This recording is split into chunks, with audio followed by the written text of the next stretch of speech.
સુરતની સારોલી પોલીસે બાતમીના આધારે 998 ગ્રામ હાઇબ્રિડ ગાંજા સાથે કેનિલ પટેલ નામના આરોપીની ધરપકડ કરી છે।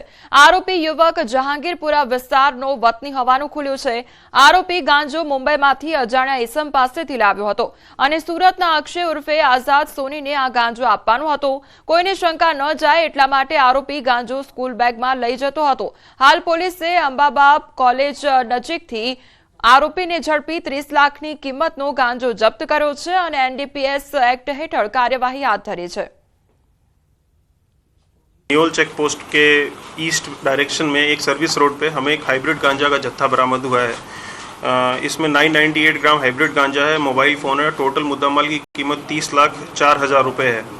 और आरोपी का नाम केनिल सुभाष भाई पटेल है, जिसकी उम्र 23 साल है और ये व्यापार करता था सीजनल फ्रूट्स को फ्रीज करके ये फिर बाद में बेचता था। સુરતના સચિન વિસ્તારમાં એટીએમ તોડવાનો પ્રયાસ હાથ ધરવામાં આવ્યો છે। સચિન જીઆઈડીસીમાં વિશાલનગર નજીકની આ ઘટના સામે આવી છે। એટીએમ તોડવાની ઘટના સીસીટીવી કેમેરામાં કેદ થઈ છે। પોલીસે સીસીટીવી આધારે વધુ તપાસ શરૂ કરી છે।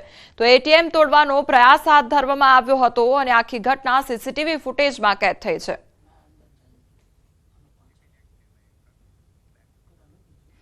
વલસાડમાં જોખમી સ્ટંટનો વીડિયો વાયરલ થયો છે। અમદાવાદ મુંબઈ નેશનલ હાઈવે પર પૂર ઝડપે દોડતી કારમાં એક યુવકે જોખમી સ્ટંટ કરી સીન સપાટા કર્યા હતા। નેશનલ હાઈવે પર વાહનોની સતત અવરજવર વચ્ચે પૂર ઝડપે દોડતી કારના સનરૂફમાંથી એક યુવક બહાર આવે છે અને ત્યારબાદ કારની ઉપર બેસી જોખમી સ્ટંટ કરે છે।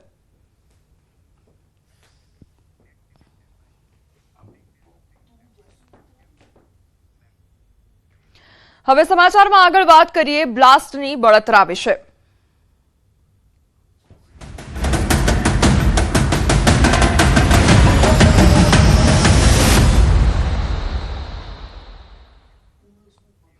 તો બનાસકાંઠા ડીસાની આ ઘટના કે જ્યાં બ્લાસ્ટ સર્જાયો હોવાની ઘટના સામે આવી અને કેટલાય શ્રમિકોએ પોતાનો જીવ ગુમાવ્યો, ત્યારે ડીસામાં બ્લાસ્ટ પ્રકરણમાં સૌથી મોટો ખુલાસો સામે આવ્યો છે।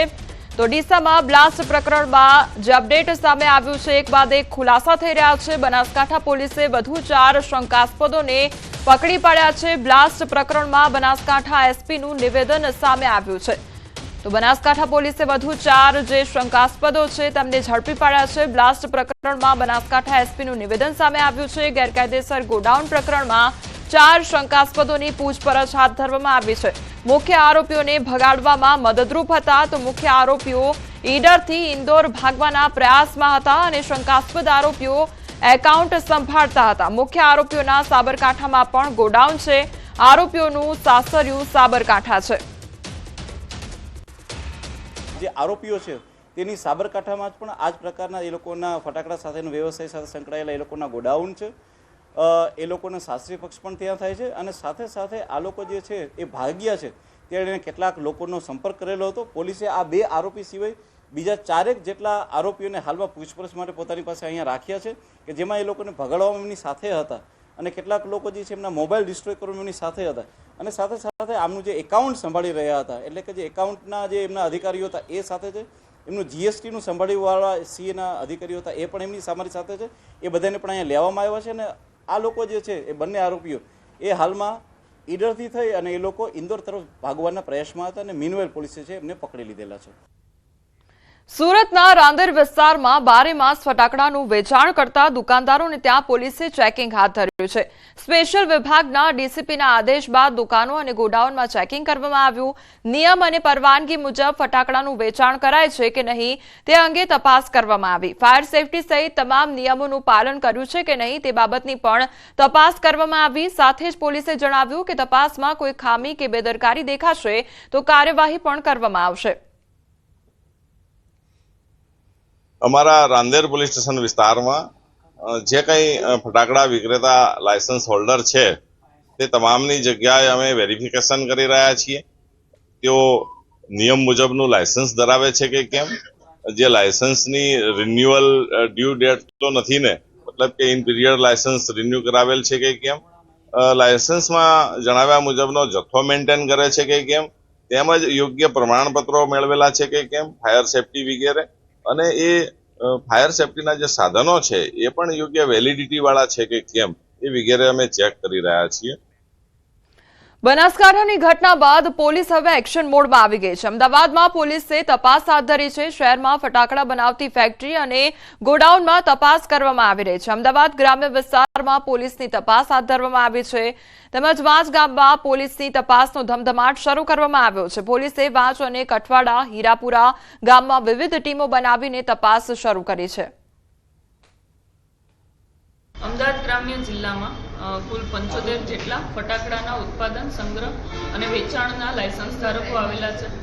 માન્ય આઈજી સર અને એસપી સરની સૂચનાથી કાલથી એલસીબી, એસઓજી અને લોકલ પોલીસની ટીમ દ્વારા આ તમામ લાયસન્સ ધારકોનું સરપ્રાઇઝ ચેકિંગ હાથ ધરવામાં આવેલ છે. ડીસા દુર્ઘટના બાદ અમદાવાદનું ફાયર વિભાગ ઘોર નિદ્રામાંથી જાગ્યું છે અને ફટાકડા બનાવતા એકમો પર ચેકિંગ હાથ ધર્યું છે. ફાયર વિભાગની 4 અલગ અલગ ટીમ બનાવી તપાસ હાથ ધરવામાં આવી છે, જે અંગે chief fire officer Amit Donga સાથે ન્યૂઝ 18ની ટીમે વાતચીત કરી છે, જેમાં તેઓએ જણાવ્યું છે કે ગત વર્ષે 71 એકમને ફાયર એનઓસી આપવામાં આવી હતી. ફટાકડાના એકમોમાં ચેકિંગ મુદ્દે રિવ્યુ બેઠક કરવામાં આવશે, જેમાં જો વધુ ગંભીર ભૂલો દેખાશે તો કાર્યવાહી કરીશું. એકમ જ બંધ કરવા સુધીની કાર્યવાહી પણ કરવામાં આવશે.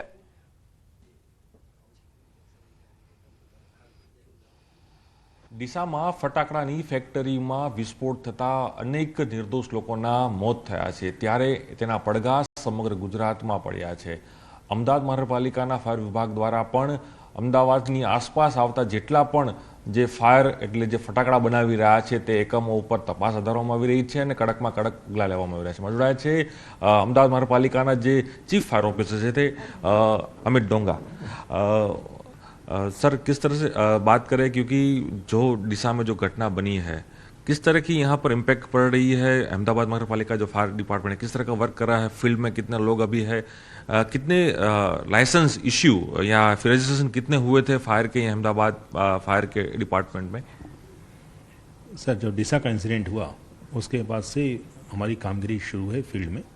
तो मेरी 4 टीम है जो फील्ड में काम कर रही है, कंटिन्यूअस तपास कर रही है, डॉक्यूमेंट वेरिफिकेशन कर रही है. साथ में अपना जो फायर के संसाधन है उसको भी चेक करवा रहे हैं कि फायर सिस्टम वर्किंग है या नहीं है. और जो भी नॉन कम्प्लायंस में मिल रहा है, छोटा नॉन कम्प्लायंस तो इमीडिएट नोटिस दिया जा रहा है. और 4 बजे हम एक रिव्यू मीटिंग में लेने वाले हैं. और यदि लगता है कि नॉन कम्प्लायंस बहुत ज़्यादा हो रहा है तो इमीडिएटली हम उसको सीलिंग के लिए ऑर्डर करने वाले हैं. सर, अभी तक कितने फायर के जो एकम हैं उनको हमने लाइसेंस या फिर उनकी जो प्रोसेस इश्यू की है, फायर एनओसी इश्यू की है, उसका क्या रिपोर्ट आ रहा है सर? हम बात करते हैं लास्ट ईयर से अभी तक का, तो टिल डेट तक हमने 71 जैसी फायर एनओसी इशू करी है. और उसमें गोडाउन भी हैं, शॉप्स भी हैं और अपने मैन्युफैक्चरिंग यूनिट भी हैं. अगर सर इसमें कुछ गलती मिलेगी तो किस तरह की कार्यवाही फायर डिपार्टमेंट करा, क्योंकि ये पुलिस का भी इसमें रोल रहता है और फायर का भी रोल रहता है, तो फायर किस तरह का एक्शन प्लान बना रही है कि जो घटना दिशा में हुई ऐसी घटना फिर यहाँ पर ना बने, क्योंकि वाच इतना फेमस हो चुका है क्रैकर्स बनाने के लिए, तो इसकी किस तरह का पूरा एक आयोजन किया जा रहा है अभी?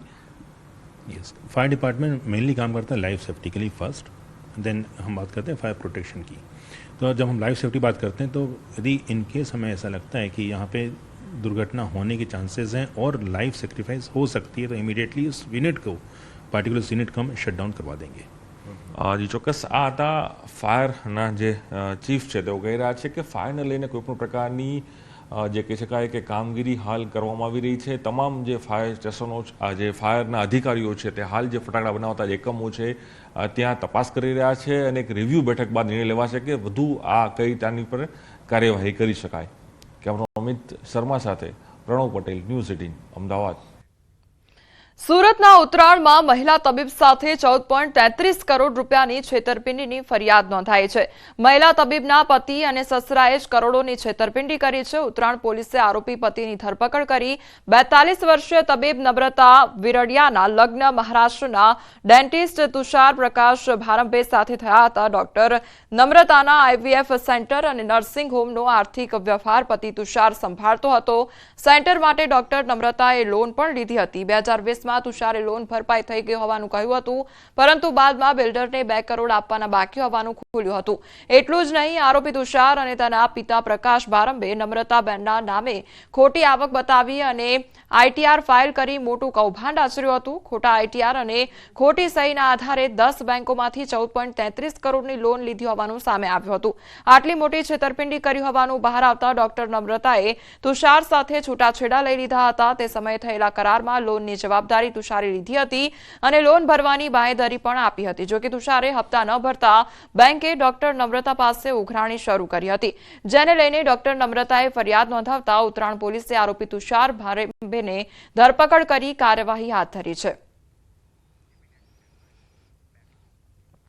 રાજકોટના જેતપુરમાં ઇન્સ્ટાગ્રામ પર બોગસ આઈડી બનાવી મહિલાઓને પ્રેમ જાળમાં ફસાવતા યુવકની પોલીસે ધરપકડ કરી છે.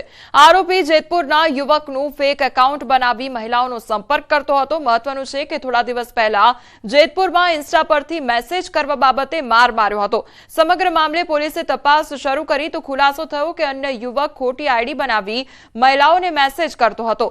તપાસમાં સામે આવ્યું કે ગઢડાના અડતાળાનો રહેવાસી પરેશ પરમાર ઘટનાનો માસ્ટર માઇન્ડ છે. આખરે પોલીસે તેમના ગામ પહોંચી આરોપી પરેશ પરમારની ધરપકડ કરી. મહત્વની વાત છે કે આરોપી ફરિયાદીની તમામ ગતિવિધિ પર નજર રાખતો અને તેની અપડેટ ડમી ઇન્સ્ટા